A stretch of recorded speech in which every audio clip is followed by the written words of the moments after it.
Today's discussion will be presented in 3 sections since we are recording it for a radio broadcast on Federal News Radio 1500 AM. You're welcome to post questions and comments during the session, and we'll try to answer them online. I'd like to introduce our moderator, Tom Temin, host and managing editor of the Federal Drive on Federal News Radio 1500 AM and federalnewsradio.com. Welcome and thanks for joining us. My guests today are Philip Quade, the Chief Information Security Officer at Fortinet. Paul Morris is Chief Information Security Officer and Executive Director for the Information Assurance and Cybersecurity at the Transportation Security Administration. Colonel Brian Lytle is Program Executive Officer of the Cyber Development Directorate at the Defense Information Systems Agency. Bo Hauser is Chief Information Security Officer at the Small Business Administration, and Greg Hall is Assistant Director of Information Security and the Chief Information Security Officer in the Executive Office for U.S. Attorneys at the Justice Department. And I'm Tom Temin. And I want to start today with this august crowd we have. You know, we have done several cloud panels, and some of you have been with us before, but since cloud is always moving and cybersecurity is always moving, we want to really get a good gauge of what the issues are in cloud adoption in the cybersecurity context today versus a year ago or even 6 months ago, because I think that's how fast it's moving. And Paul, why don't we start with you? At TSA, we're moving forward on over 5 major cloud efforts, mostly infrastructure as a service right now that is affecting, significant lines of business for us. Our human capital systems are moving in that direction, as well as our training and development, and as a way for us to leave some legacy data centers behind and move into a more innovative approach. And that's changing as this year has been about moving in towards a SaaS direction. How can we deliver services much more quickly to our men and women out on the front lines, getting the data to them? That's a way that we're going to be able to do that and increase those needed capabilities. From the cyber challenge that I look at every day, we've been at this for a year. We've learned a lot. There's a lot more we need to learn. But where that gets into some of the same challenges we had in the premise, where we need visibility in all of those clouds. Each of those that have been set up have been framed around the service level agreements with the cloud service provider. And we quickly found, as everybody else did, that the tools we had in the premise aren't working in the cloud, and each one kind of brings its own. How do you put that together? So that visibility, my goal is to have a standard approach to security as we approach each different environment, so that we can have a repeatable process, and I can have really an aggregate look across all of TSA. At the same time, I think one of the challenges is on our ability to keep up. The speed of innovation is going up, because at the same time we're moving to clouds and thinking about how to secure it. We're moving at the same time, we're changing the way we develop software and systems. We're moving into agile practices. We're introducing continuous integration, continuous development of software updates. And this year the conversation has moved into containerization and microservices. These are the right things to do for security. It just takes a different skill set, and it all starts with the security and design. So those are the things that I'm constantly thinking about, and that gets back to people. These are new skills. We need to keep up. At the same time, we want to keep ratcheting up what the health is and the cyber debt we're incurring across all of those efforts. Okay, Bo Hauser, Small Business Administration. We started our cloud journey about 1.5 years ago when our new CIO came in and realized what the situation we had around our on-prem data center. So the cloud was the answer to that. And so over that time, we've worked. We started with Cloud 1.0, which was really the crawl, walk, run. That was our crawl. Now we're what we're calling the Cloud 2.0, and that's when we're really gaining some momentum with cloud. And my view, I really see what the cloud service providers have done around security. It's very impressive, and so. With like Paul was saying, with the visibility that we need, a lot of the cloud service providers are investing significantly in security and really exposing that visibility that we need. And so I think that's a great leap forward, and I think it really helps us tremendously get away from where we were struggling with our on-prem solution, getting into a cloud environment and turning on all this rich visibility around what's going on and really the identity associated with the activity as well. So I'm optimistic. I think we have some work to do around data protection and really maturing into a data-centric security model. But I think the visibility is very, very promising. And what are the types of applications so far that you have gotten under one transitioning to Cloud 2.0? So we've made a lot of progress recently with SBA.gov. That's now in the cloud. Right. We have Certify, which is the application that small businesses use to gain their socioeconomic status. That's now in the cloud, and it's really interesting. Some of those are using container models and really, which really reduces the attack surface of the applications. So those are what we've done so far, and our goal is to get completely into the cloud over the next year. Okay, Phil, we're going to come back to you for the overall view, but let's go to Colonel Lytle at DISA, and you've been on cloud for a long time.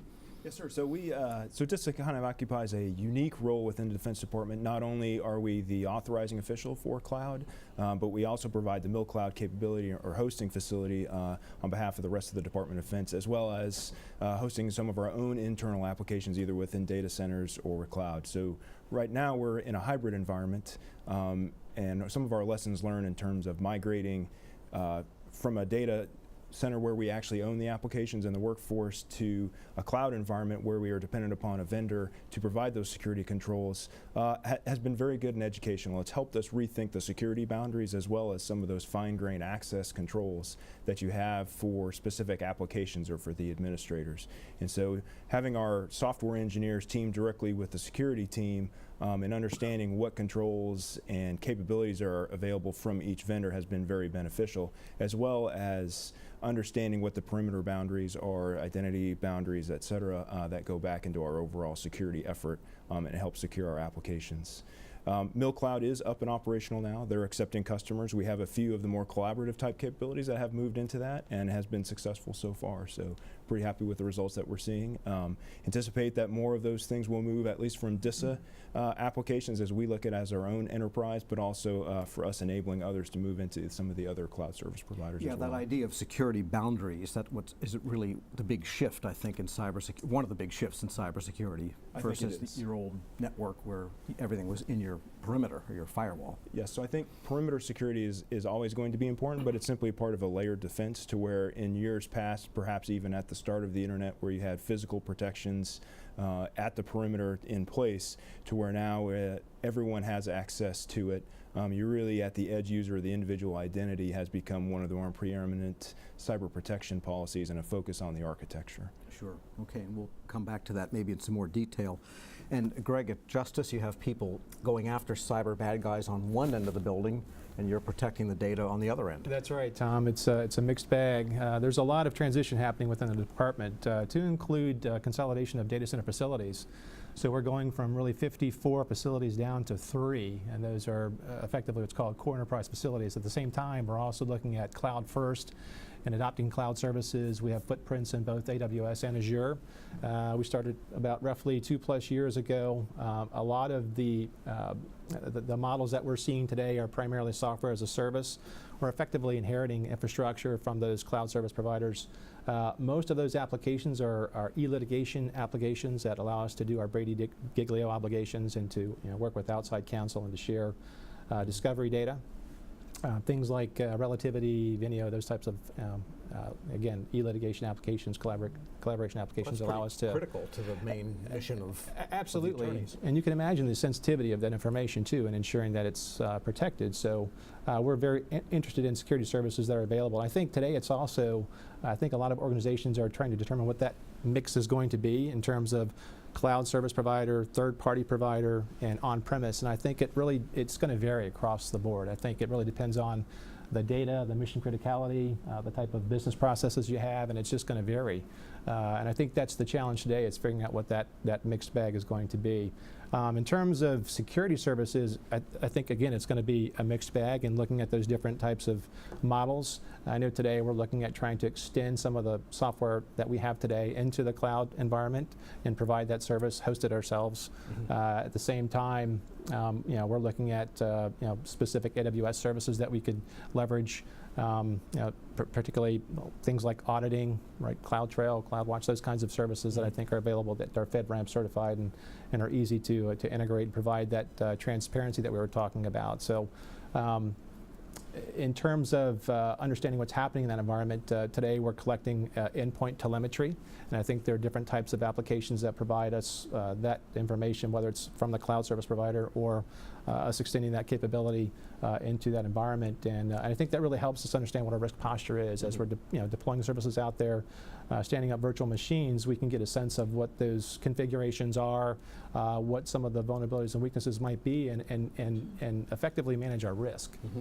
Let me just ask you a quick question about the e-litigation discovery Sure. data services. Are these commercial type applications adopted for justice, or are these homegrown? These are commercial applications. So Relativity, as an example, is a commercial application. Venio is a COTS-based application. So most of them are actually COTS applications.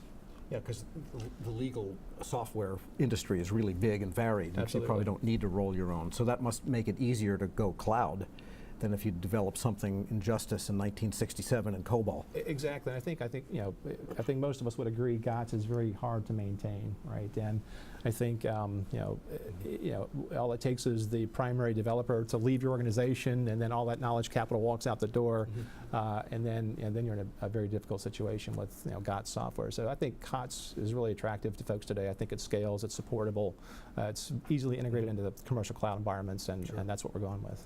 Okay, Phil, what are you seeing government-wide from Fortinet's perspective, especially as the cybersecurity target keeps moving for federal agencies? Yeah, we're very, the private sector is very happy to see government policy and government technologists making decisions to move to the cloud. I think for too long, and I'm a former government person, so I can say this with some compassion, there's been some bit of